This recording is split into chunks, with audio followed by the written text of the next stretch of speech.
Ahoy.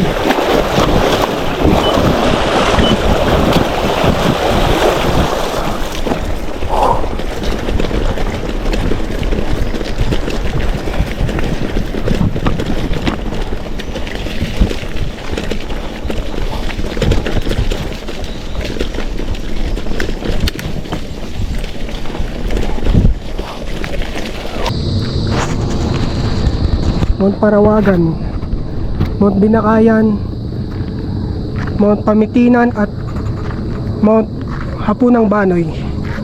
Correct me if I'm wrong, pero ayun ang alam ko sa mga pangalan ng mga mountain. So, ayun. Bike ride na naman, papawis lang. Hindi ko pa alam kung sa Mount Parawagan ako pupunta or sa Bulkan. Tignan na natin mamaya, depende sa daan. Depende tayo sa sa sitwasyon.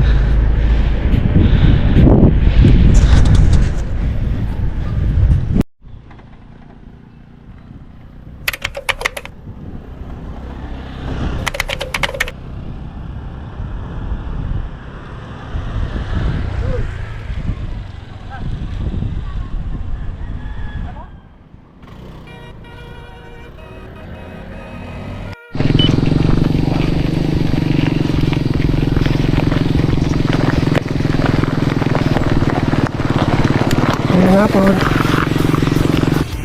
At ayun na nga, habang papunta ako ng Montalban, pinag-iisipan ko talaga kung saan bundok ako pupunta. Sa Mount Parawagan ba o kaya sa Bulkan. Sa totoo lang, yung hinanda ko talagang route dito, aahon muna ako ng Mount Parawagan. Pagkatapos nun, dediretso ako sa Bulkan. At dahil medyo late na naman tayo nakapag-ride out, sa tingin ko kakapusin talaga sa oras. Kaya namili na lang ako sa dalawa. At doon ko na naalala yung isa sa sinabi ng isa nating kaibigan siklista na taga Montalban. Masarap ahunin ang Parawagan pag marami kayo o may kasama ka. Pero kung mag-isa ka lang, para ka talagang siraulo. Kaya napag-decide ako, dito na lang ako sa Bulkan na ahon. Sabi nga nila, ang Mount Parawagan ang isa sa pinakamataas na pwede mong ahunin gamit ang bisikleta. Kaya napag-isip-isip ko, parang ang boring nga kung mag-isa lang akong aahon doon. Kasi wala akong kakwentuhan, wala rin akong kasama malaspag. Sa totoo lang, sa ilang beses ko na napuntahan yung bundok na yun, isang beses ko palang narating yung pinakasummit ng Mount Parawagan. At sobrang putik pa nun dahil kakatapos lang ng bagyo. Unlike dito sa Bulkan, kahit ilang beses natin itong nadaanan, kahit umulan o hindi talaga nagkakaputik. Medyo challenging nga lang ang daan dito. Malasalasa talaga ang ahon dito at lusong. Puro grava at buhangin kasi ang daan dito. Yung tipong hindi lang sa lusong mag-i-skid yung gulong mo, pati na rin sa ahon. Isa din to sa mga lugar na masarap pag-insayuhan. Mahasa talaga ang balancing skills mo dito. Kung ikukumpara ko ito sa ahon sa Mount Oro, parehas lang silang mahirap. Pero para sa akin, ang pinagkaiba nila, sa Mount Oro nakakangawit. Dito naman sa Bulkan, mas nararamdaman ko yung hingal.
skid.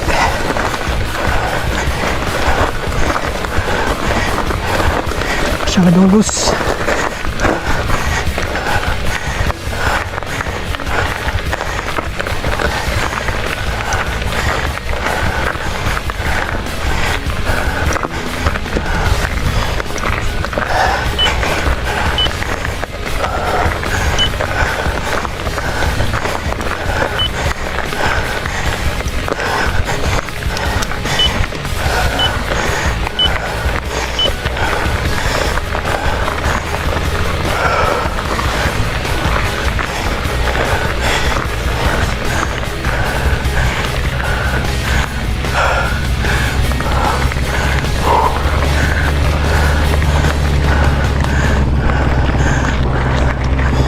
Magandang hapon.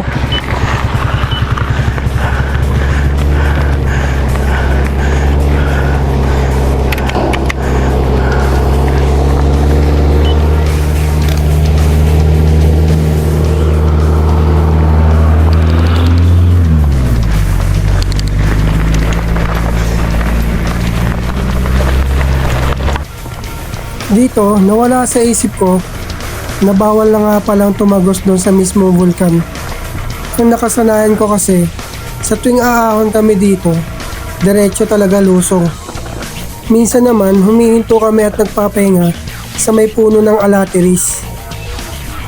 Medyo maingat at mabagal na yung lusong natin dito. Unlike dati, halos magkarera pa kami palusong. Sa totoo lang, nakaka-boost talaga ng confidence pag may kasama ka. Yung tipong mga mabibilis yung pacing sa lusong. Wala ka lang ibang gagawin kundi sundan kung saan sila dumaan. At syempre, andun na rin yung mas mai-enjoy mo yung lusong. Lalo na pag nagtatawanan kayo at nagsisigawan.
Ayun, balik sa hingal, balik sa pagod, ahon ulit.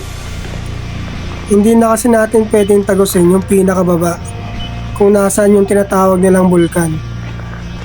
Kaya kailangan natin bumalik at ahunin yung mga nilusong natin. Actually, may mga napagtanungan akong mga lokal. Ang sabi nila, pwede na daw ulit tumagos doon. Pero ayoko maniwala. Tsaka hindi rin talaga ako tatagos doon. Bukod sa hapon na, may mga aso din doon. Nakatali naman yung mga aso doon. Pero di natin alam, baka pinapakawalan nila, lalo na paghapon. At bukod pa doon, nagre-record ako ng video. Gumagawa ako ng personal vlog. Baka kasi sabihin nila pwede na ulit padaanan doon. Mas mabuti na talaga na respetuhin natin yung privacy ng lugar. Dati wala naman talagang problema. Pwede dumaan doon. Gawa siguro ng dinungog ng maraming pasaway na siklista, kaya pinagbawalan ng daanan. Ay ambot talaga.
Thank you, Lord.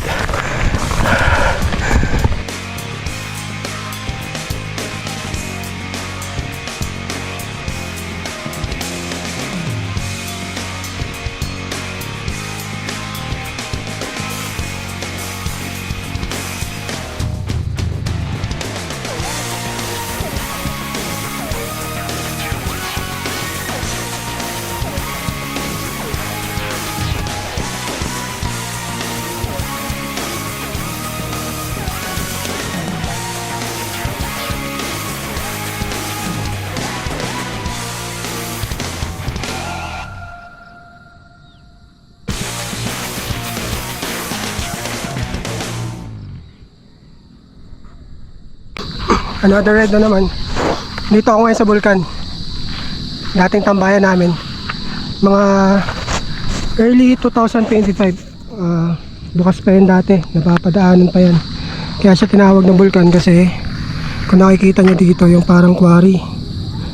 Hindi, quarry talaga siya. Quarry, mukha siyang bungangan ng Bulkan. So kaya siya tinawag na Bulkan. Dati napapadaanan yan. Dito kami dumadaan, Tagos sa San Rafael. Ngayon ata bawal na, sinarado na. Kasi nung medyo nag-trending, kumalat na sa bike community. Ang daming dumayo. Hindi naman natin maiwasan yung ibang mga dumadayo dito pasaway. Paano ba naman yung iba? Sa taas ng quarry, nagsiakyata, nagsisi-TikTok. So, ano yun which is delikado talaga. So, para iwas disgrasya, siguro yung management, pinasara na lang, bawal na daanan. Tama lang din yan kasi kesa naman dayuhin to, hindi naman to public hindi naman to tambayan talaga. So kami, pag galing kami sa Oro, dito kami dumadaan. Parang pinaka na namin to, parang syempre ahon ka muna dito tapos lusong. Very relaxing yung lusong kasi tsaka nakaka-enjoy yung lusong hanggang doon sa quarry. So daan na kami sa San Rafael pauwi galing sa Mascap.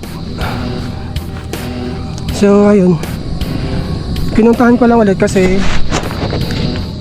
baka di na ako makabalik dito kasi uwi na ako ng probinsya So kala ko di na ako makakapunta, sa awa ng Diyos nagkaroon tayo ng time. Lagi ako nag-a-attempt, dumadaan ako doon sa Puray River kaso inaabutan ako ng dilim. So nakakatakot na umakyat dito pag madilim, lalo na maraming aso.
naman po.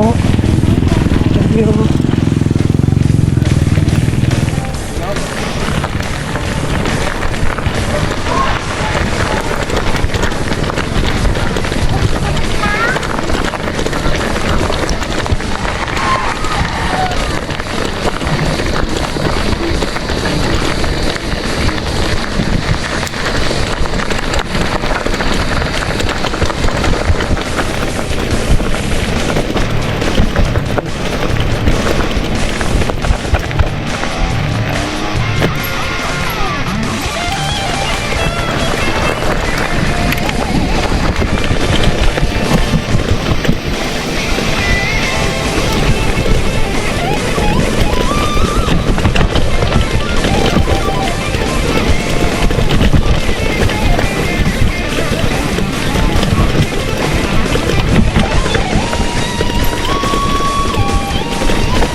Shoot sa putik. Mali tayo ng daan doon. Medyo malalim yung putik tulad nito.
Magandang hapon.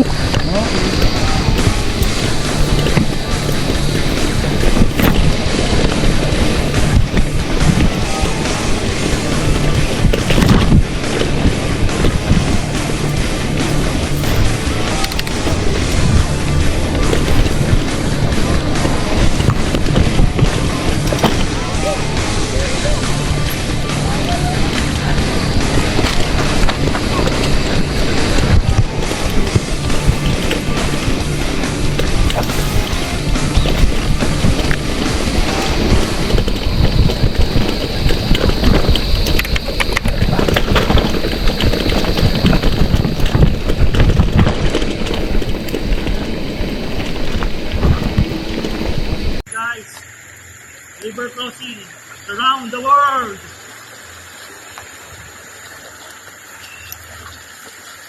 Diba? Basa. Woo! Basa ang sapatos.